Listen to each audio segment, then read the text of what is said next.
The Chicago Bulls come out to a great lead in the first half against the Golden State Warriors, but then the Warriors expose the Bulls' biggest issue, and that's Billy Donovan. We're going to talk about it all and more in today's Locked On Bulls.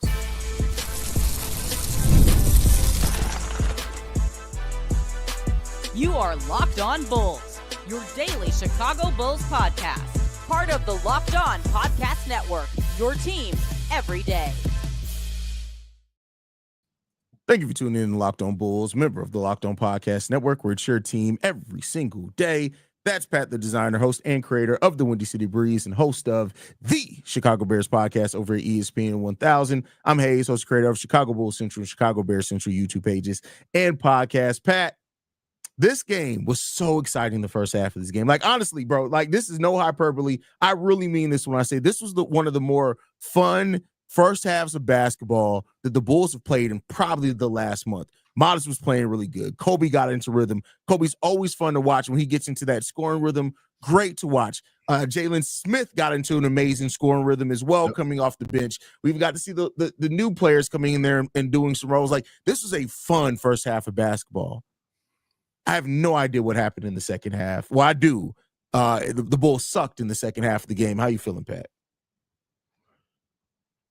Listen. Uh-oh. Have I not always been the guy that has said Billy Donovan is a good coach? Yeah. We've actually I've said, listen, basketball mind, Billy Donovan is a good basketball mind. I believe that he understands the game of ball better than most people that are sitting here on Twitter do, right? Better than 98% of the people that are on Twitter, better than most of the people that get on podcasts and talk basketball, better than like the people that sit there and go, Billy Donovan doesn't know ball. Most of y'all are idiots, right? Like, let's be real. Like, for you to say somebody who's coaching in the NBA, the highest level of basketball, doesn't know basketball, you're stupid. Billy Donovan has no idea how to build a team that believes in itself. Billy Donovan with Kevin Durant and Russell Westbrook had a team that made it to the Western Conference Final, and the biggest player on that team left that team to go to another team that believed in itself. Billy Donovan with Paul George and Russell Westbrook had Russell Westbrook as the only person that believed in that team as far as a team. Maybe you could throw Steven Adams in there. And Paul George said, yeah, this probably ain't going to work. We got some major issues with the coaching situation, and got the heck up out of there. Mm-hmm. Billy Donovan with Shai Gilgeous-Alexander didn't realize how good Shai Gilgeous-Alexander was. He only had 1 year, Shai, though. I mean, I give him. He only had only 1 year, Shai, and Chris Paul was there. And I'll say this: they advanced in the playoffs. Maybe I'm being a little too hard right now, but they advanced in the playoffs. So Shai realizes in one moment to throw it down to Steven Adams for an easy bucket on a I don't even remember who the center was on this. Clint Capella. Clint Capella was clueless on that team. I think it was Clint. Was Clint Capella the center then? I think Clint Capella was the center when they should have advanced, but he didn't throw it down to the post. I could be wrong. Bro, as a Chicago Bulls fan, I'm 30 years old. I've been a Bulls fan probably for 25 of them, which means like I came in as a shorty. I saw the Jordan years. I don't really remember them, but I remember my family losing their mind. I remember the Jamal Crawford Bulls. I remember the Kirk Heinrich Bulls. I remember all of these teams. I have never in my life seen a team that doesn't play for their teammates. I have never in my life seen a team that doesn't care that their teammate is in a bad position to try to rotate to make that work. I have never in my life seen a team that doesn't care that their rookie got hit in the face with an elbow. And not in this game. This is a previous game, but it's beef all the way down. That their rookie got hit in the face with an elbow, and they said nothing to the person that hit their rookie in the face with an elbow. I've never in my life seen a coach build a team that doesn't believe in the team. That doesn't believe. And listen, maybe it's the players you got. But, bro, you have a team of players. Hey, if it's me, you, Joe, P-Kid, JC on the court, and somebody throw a bow at somebody on our crew, we got something to say. I may not fight you. I may not throw no hands, but I got something to say. This team isn't a team. You got a collection of dudes that play basketball. You could have went down to the G League and found a group of these mugs that want to play together. That's a problem, bro. Yeah. You have a head coach that can't build a team that wants to play for itself. And I'm not going to lie to you. When the first half, everything's great. Oh, my God, it's kumbaya. Here we go. We balling. We hooping out. And everybody's excited, right? And that's the moment where that's my brother. In the third quarter, I watched multiple players get in bad situations. And I watched Coby White stand there and look and wait to see what they was going to do. I watched Josh Giddey stand there and look. And Josh Giddey had a good game up until probably the fourth quarter. Josh Giddey played well. I was ready to come in here and be the biggest Josh Giddey fan in the world.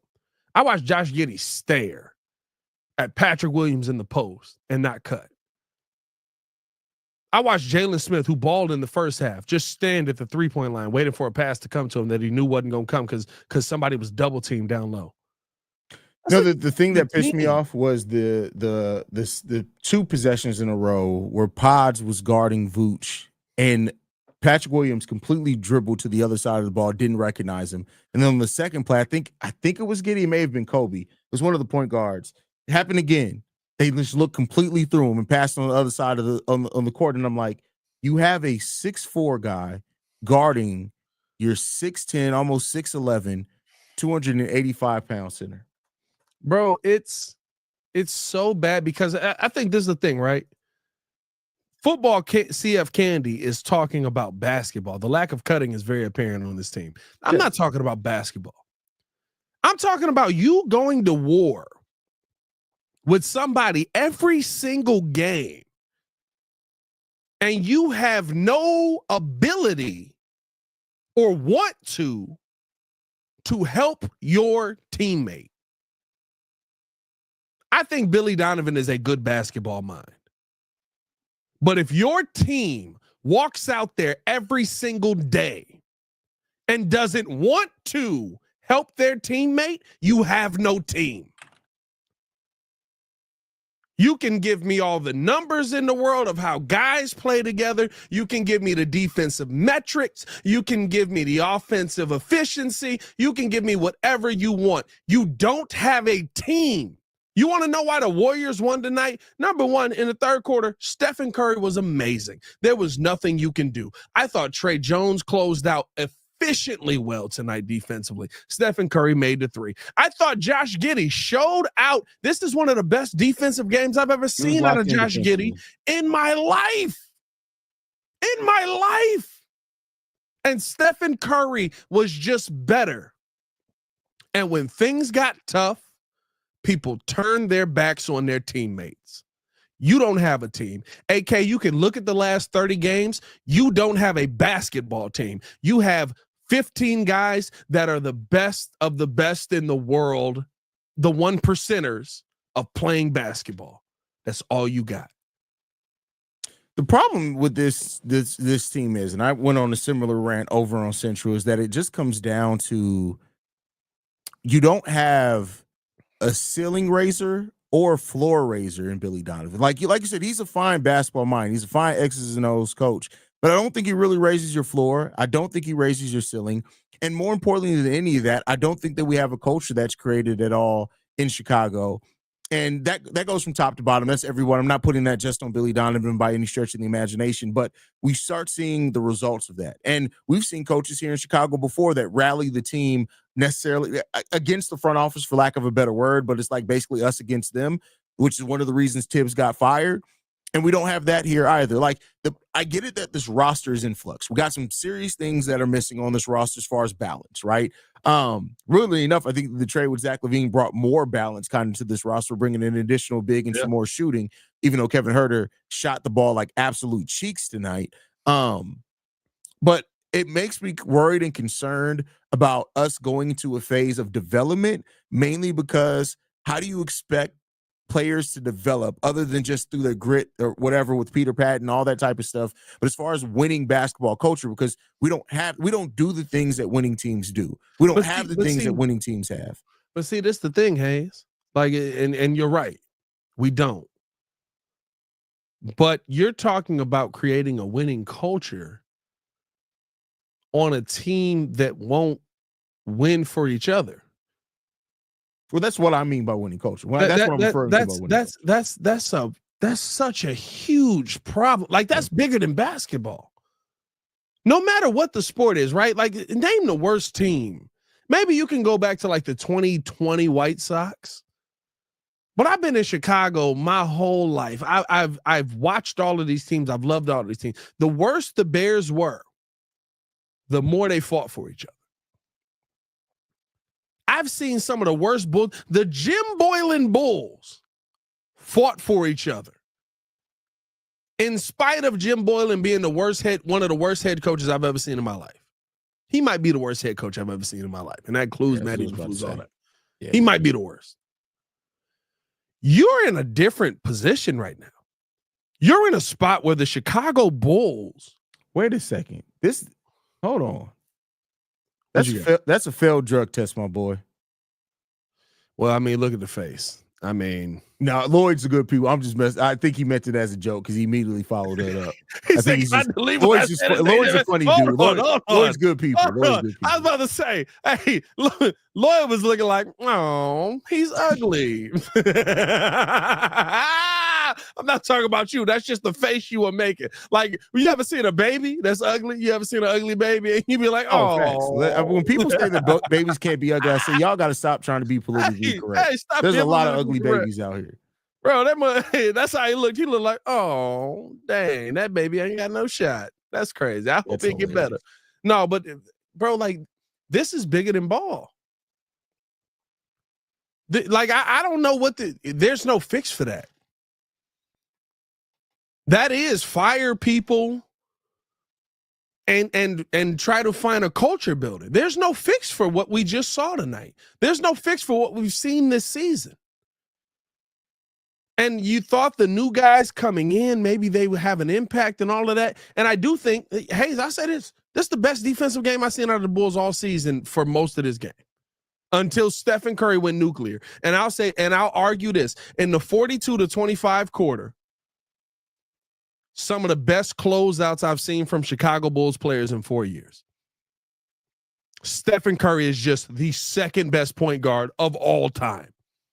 Who's your first best point guard of all time? Magic Johnson. Okay. I remember the conversation you had with Kid, where Kid tried to make a conversation that Isaiah was the best point guard of all time. I had Isaiah too. You had Isaiah high. I had Isaiah too. Isaiah is the second best point guard until Stephen Curry just continued to be Stephen Curry, right? But right now Isaiah's 3 for me. But bro, like, you're talking about literally like a third quarter where the defensive closeouts were perfect, the rotations were perfect, and Steph Curry just was Stephen Curry. That fourth quarter where you get outscored 35-17. I watched players literally go figure it out. There's no fix for that. There's nothing you can do for that. That is a culture issue. And I'm going to be real with you. You know how you fix that? You get rid of everyone on the team and start all over. I don't believe in tanking. But that's the only fix that I can see. I don't think that's the only way that you can fix a culture. But I do think you do got to cut out a lot of the cancer. And like we've talked about before, too, like, it's going to happen over time. I don't think it's going to happen all at once, but it will happen over time. But I think that until AK and Eversley, maybe they're just going to let Billy Donovan see out his contract. Because as far as we know, I always throw that out here, he's only supposed to have 1 year left on his contract. But they still never announced. You realize they never officially announced the extension? We only know because Casey Johnson told us. So we may not find out until Casey Johnson, again, is talking one day just randomly and like, yeah, they gave Billy Donovan 3 more years. What? Hey, we got to wait for Joe Cowley to say it. Joe Cowley say stuff at the press conference he ain't supposed to say. When I talk to y'all privately. Bro, that's still one of the best moments ever. Hey, AK's face when he was finishing the conversation, and the first thing, you want to talk about what we said to you privately, is like, hey. I ain't gonna lie, bro. We might have to get Kylie on the episode just to fry him, but also to Oh, he's never coming on the episode hey, with us at this that point. was a great moment. I might be able to get Kylie on the episode. That was a great moment. That may was have a to be great just moment. you and Callie. He's never coming anywhere I am. Where he literally was just like, hey, yeah, so why do y'all suck so bad? He was like, well, when I talk to you privately. You told me playoffs. And he's been doing that since Media Day. Like, I can't remember if you were still here during Media Day, but like Media Day, oh yeah, because you left at New Pelicans game and came back on the day after the Pelicans game. But I remember Media Day where literally he tried to ask AK about the draft pick, and AK gave a general answer. He's like, no, hold on, wait a second. Because even the person was like, all right, we're going to go to, and he was like, hold on, wait a second. You didn't actually answer my question, bro. It's like, Callie's been on demon time. I ain't even mad at him. Media Day. Listen, let's finish it out with this, bro, because I know we can't do a full episode here, but like, I'm going to ask you this. AK put 30 games on this thing. You now have 29 left, and I'm not going to say it's the worst start I've seen. Like, defensively, the Bulls played well. Stephen Curry was Stephen Curry. Fourth quarter was horrible. Is your confidence on this team damaged because of how we saw this team react in today's game? For my confidence to be damaged, it means that I would have to have had confidence to begin with, Pat. No, I think this team is going to lose and lose a lot over the remaining of the season. The thing that I'm concerned about isn't necessarily my confidence in the team. The thing I'm concerned more about is the development, like the future, like looking at us moving to a phase of development. I don't trust what we have in place to be an environment to develop young players. But as far as my confidence in the team, no, I said 5 games into the season, I don't care about wins or losses. It's about development. It's about playing. It's about players hitting certain things. No, my confidence wasn't hurt because I expect this team to lose. They're on pace. I said 30 to 35 wins. They're on a 33 win pace. They're exactly where I thought they would be. And that to me is where it's different, right? 33 wins with development, I think I would have been able to live with.